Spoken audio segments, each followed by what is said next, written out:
Welcome back to the Empire Tech Cave. I'm Nick, and this week we are looking at the Huawei Mate 10.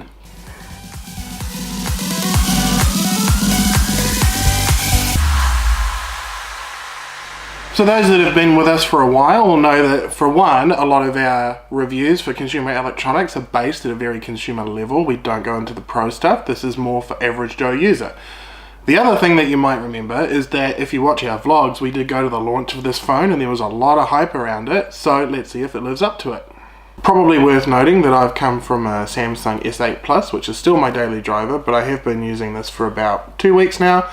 So off the bat, one of the first things I noticed about this phone was that it was an interesting shape and size. It's got a 5.9-inch screen with variable levels of resolution, but it does seem like the icons were a little bit on the large side, like it was almost cartoon mode. A lot of these things, of course, are adjustable, but this is just how it was out of the box. Probably the two most significant standout things about this phone would be the battery life and the camera. The battery is a 4000 milliamp hour battery, which in real terms means basically if you use it all day, and by the time you get to plug it in at night, you'll probably still be around 60% battery. For an average user, you might find a little bit less, but it'll certainly last you all day with ease. However, the downside for that was that I found that it took a very long time to charge. Even though they say it's a quick charge, it was not as quick as the Samsung S8 Plus. Now the camera, possibly the biggest draw card for this phone, the camera. It's 20 megapixel, it's dual lens, and they're Leica tuned lenses. Now if you know anything about cameras, you probably know that Leica are the creme de la creme, absolutely amazing cameras, and they cost. Beautiful cameras, so the fact that they've tuned this is pretty impressive. And it shows, it very much shows. You can take a beautiful image, zoom in on it, like pinch zoom in on it, and you'll be 5 times into that image and it'll still look crystal clear. That was very, very impressive. And particularly for things like Instagram, if you're taking a wide shot and you need to tweak it and crop it, things like that nature, it's going to work really well for you. And it is a very nice camera and it looks great when you get it to things like Instagram. Gaming on this phone was pretty impressive. It looked amazing at all resolutions that it has, and probably most importantly is never once in the time that I've had this phone has it even felt remotely warm. I remember a while back I reviewed a Sony Xperia phone and that thing got really hot in my hand just browsing through Facebook, and then trying to game on it, it got to the point where it couldn't even be held. This has not once ever felt warm. Nothing. It's very impressive, the cooling on this phone. It does have a headphone jack.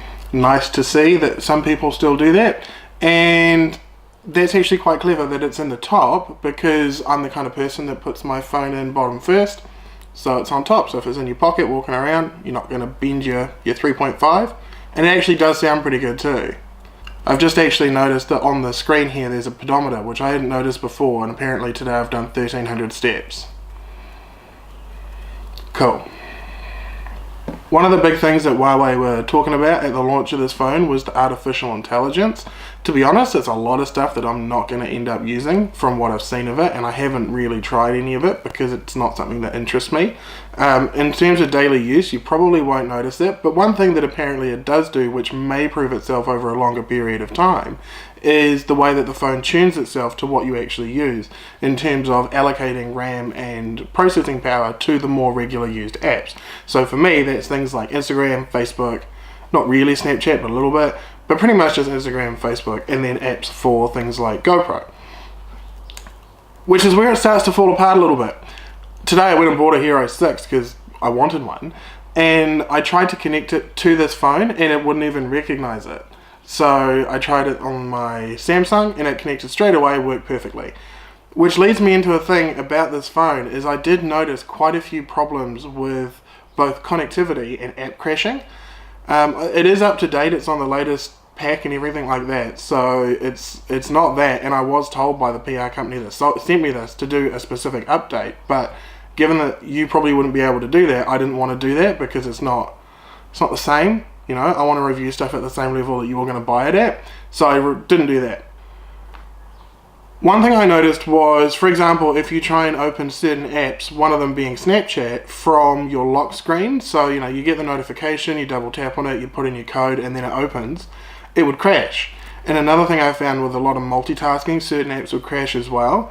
It just seemed a bit strange that something that was so powerful with the dual processors and all the rest of it would crash that easily on such lightweight apps. So that was a little bit of a letdown. And the other thing that let me down a little bit was the connectivity. If you're at home and you're on the Wi-Fi, it's okay, but what I noticed was when I was leaving the house is I'd leave the Wi-Fi and it would fall back to the mobile data, and then you get all these notifications come through, and it's like, well, why wasn't that coming through on the Wi-Fi? Which was a bit odd, and it's still doing that now. The other thing that I noticed was sometimes you'd leave the house and mobile data wouldn't even turn on. It wouldn't default to mobile data, which meant when you get to someone else's house who's got Wi-Fi, or you notice that it's not working, because you try and do something, click it down, click the click the mobile data, and then all these notifications show up. It's like, well, that's a bit odd and highly, highly annoying, particularly if you're someone like me who converses with most people through Facebook Messenger. Possibly one of the things that they overlooked at this price point for phones was the IPA. There isn't one. What that means is it's not waterproof, it's not dust resistant. They haven't claimed any of those things. You look at like something like an S8 or even the iPhones all come with like IP64, I think it is, which basically means you can drop it in a beer and it'll be fine. This hasn't got that at all, and given the amount of people I know that drop their phones, break their phones, and more importantly spill drinks on their phones, this is not rated for any of that, so if you get it wet, you're screwed.